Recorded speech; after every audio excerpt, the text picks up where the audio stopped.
This is a matchup which I've been very excited for, Kendall. Pasha Stoylar is known as probably one of the best black belts in Australia, coming out of Queensland. He's got a very, very good record, very, very good reputation, up against Battleground 1's title winner in Brodie Sprylan. Brodie's game is very, very, he transitions really, really well. He uses his body and his body's size and strengths to the absolute maximum. And yeah, he's up against a very, very seasoned and very, very experienced competitor in Pasha Stoylar. Yeah, it's interesting when, you know, you watch competitors, how they respond to big movements, such as like big cartwheel passes and big explosive things. And Pasha's, I don't think his face changed one time. No. Just so calm and collected and very, very comfortable amongst the gymnastics. Yeah, he'll have a very clear idea, Pasha, of what he wants to achieve. Yeah. He was looking to obviously almost like ride his game up there and now invert. Maybe looking for a knee bar here. Yeah, I think this is a very, very strong attempt Yeah. for the knee, but lost the knee line a little bit and exposed his back in the process. But now he's looking to attack the opposite leg. I don't know if it'll be quite enough to get the torque on the leg that he needs, but it freed up his back enough. Yeah, it did, and you could see him in his movements that he knew he was in a little bit of a problem there. Brodie excels in the leg lock game, and I think he will feel pretty comfortable here. I don't think, I mean, look, I'm saying that, you know, there are obviously levels. Every entanglement and every engagement, people's understanding of it. But yeah, I think he will feel pretty comfortable here. Well, yeah, I think we definitely saw that off of that back take, right? Because that knee bar definitely had a lot of strong potential. When Pasha entered it, he was well above the knee line. And Brodie very quickly not only freed the knee line, but then was able to turn it into a back take of his own. Almost getting some good chest-to-back connection before that other leg was attacked. And now we see them entering into a 50-50. Not really a clear bottom or top player either. I thought Brodie was on top, but now they're pretty consistently even from this position, kind of teeter-tottering back and forth. Another big age gap, 10 years in this match. I know it was something you commented on before. A lot of those tonight. Yeah, and I think that's the thing, you know, you can still see where Australia potentially has a little bit to go in terms of the level and number of competitors, because there is some amazing competitors, guys and women out there, but sometimes what that means is that they're spread a little bit thin. But as the new generation comes through, we hope to see even more and more, which means that when we do these events, you've got, you know, a million people to choose from, all of a really high standard. Yeah. Big energy in here for this match tonight. I don't know if they're going to try to reset that position or if they're just going to start from the feet. Sometimes when there is a bit of a scramble on the edge, it's just easier to stand the competitors up. But it looks like that's what they're doing. And now the Metcalf knows what he's doing. One of the most experienced black belts in WA.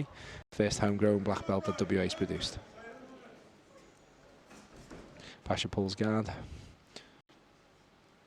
Yeah, like you were saying earlier, I think it's very clear he has a specific game plan in mind. He pulls back into the closed guard again, but this time bringing the lapel all the way around. We saw a little bit of this early in some of our matches, and very interesting position. He passes the lapel over the top of his shin. What do you think of that technique that he's trying to enact, Kendall? Well, I think for folks that are really effective with it, it's quite difficult to deal with. Now, I don't think that's a huge number of people, but clearly Pasha is one of them. Yeah, absolutely, absolutely. Because it's interesting that he has gone back to that on several occasions. That is the well that he continues to go back to. Looking to lock up an ankle lock here. Yeah, this is going to have some torque on that right ankle. Yeah, it is, yeah. And I think Brodie knows that.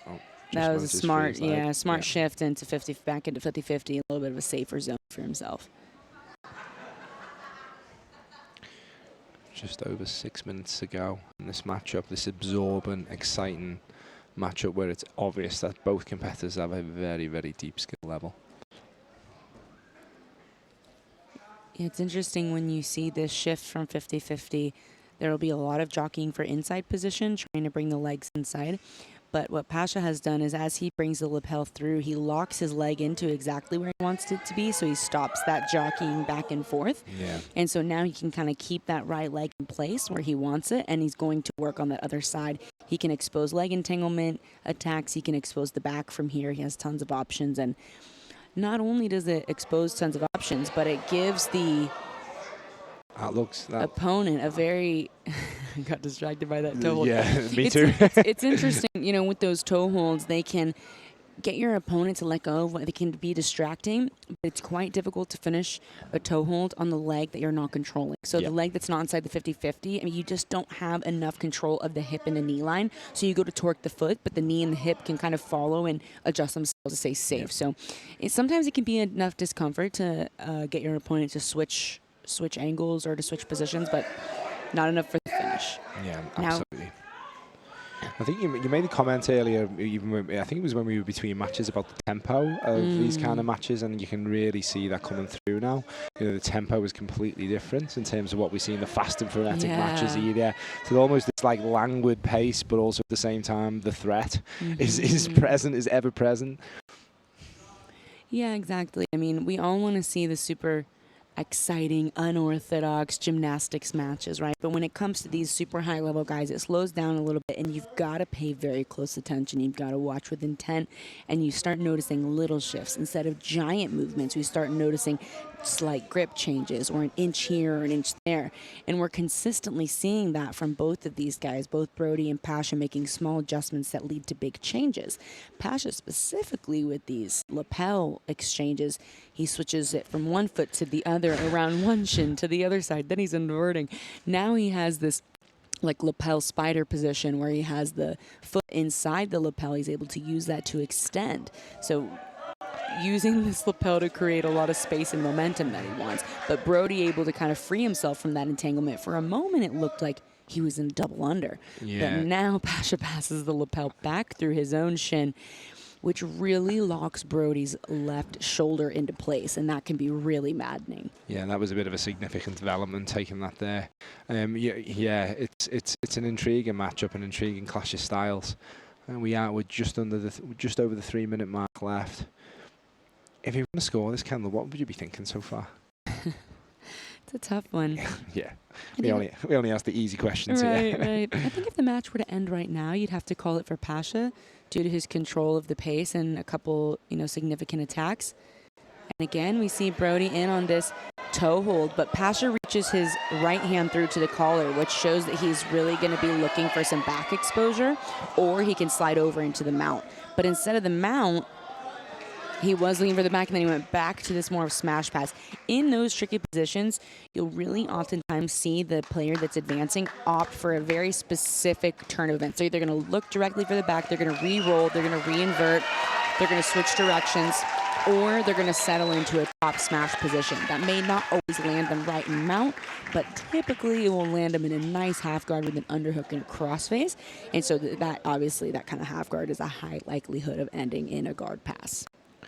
I've got to say though as well, Kendall, I mean the level of ability on display right now is very impressive. I'm just enjoying the transitions, I'm enjoying seeing both men think about what it is that they're actually trying to achieve. It's not just like a mad scramble. There's real clear intent behind every action that's being taken.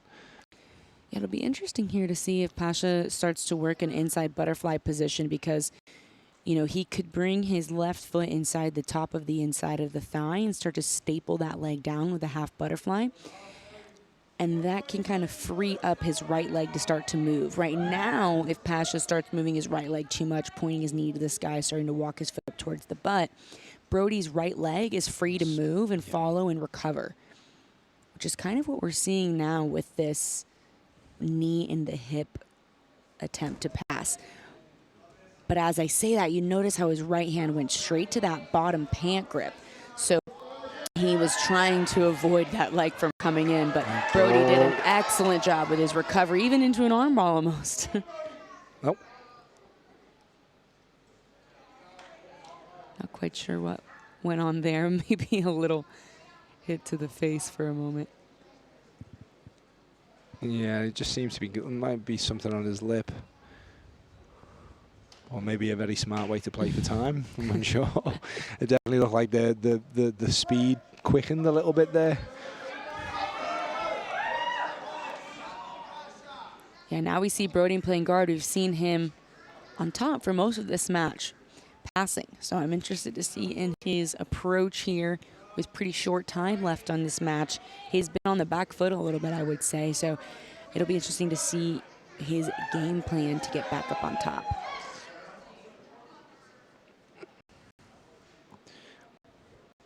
Yeah, if I was going to score it, I'd probably edge it towards Pasha just on the basis of the fight being kind of fought. His tempo was a good sweep attempt. Beautiful, beautiful attempt there by Brodie.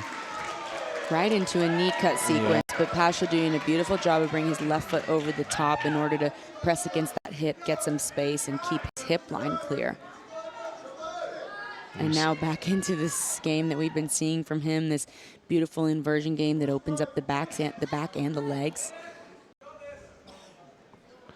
Moving to our last 50 seconds on the clock. Both fighters trying to find a significant play that puts them in a position of dominance. The crowd and the coaches in each corner letting both players know that we only have nearly just over 30 seconds left on the clock.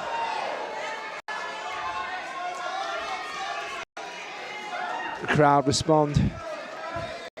Big scrambles here on the edge of the match. We're going to have to recenter with just 25 seconds left on the clock. It's a fantastic matchup in Stoylar.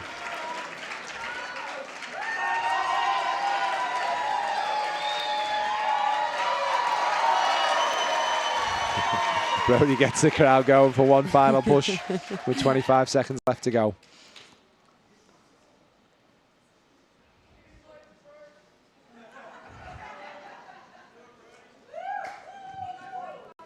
Yeah, you gotta wonder what's going on in the minds of competitors with 25 seconds left on the clock, knowing this has been a pretty evenly matched fight.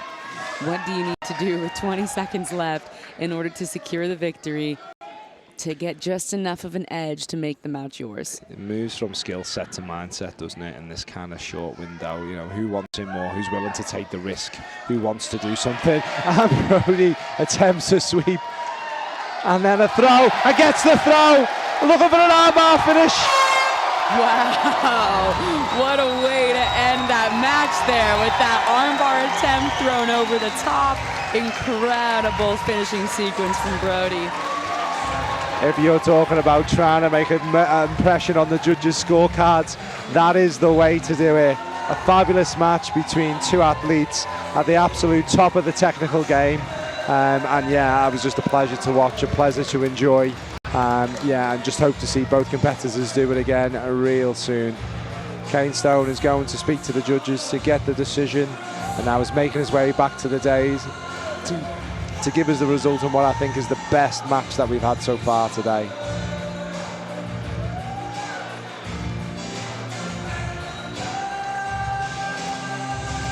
Both men breathing hard, but knowing that they've done a great job, knowing that it's been a fabulous way to spend an evening, putting it all on the line here at Battleground 3.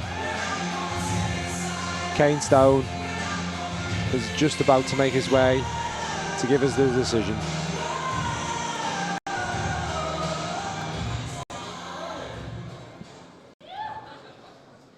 Ladies and gentlemen, your winner by judges' decision, fighting out of the blue corner, Brodie Sprylan!